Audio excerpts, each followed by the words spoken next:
Start by attaching the appropriate snap connector to your tape light.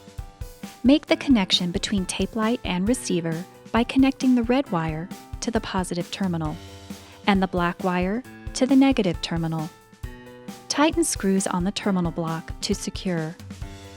You can use one output or any combination all the way up to 4, as long as you only go up to 5 amps per output and are within the wattage capacity of the driver you are using. Next, connect your driver. Take the red wire from your driver and insert it into the positive terminal on your receiver's other end. Now simply insert the remaining black wire into one of the negative terminals and secure both wires by tightening the screws. Your tape light is now set up.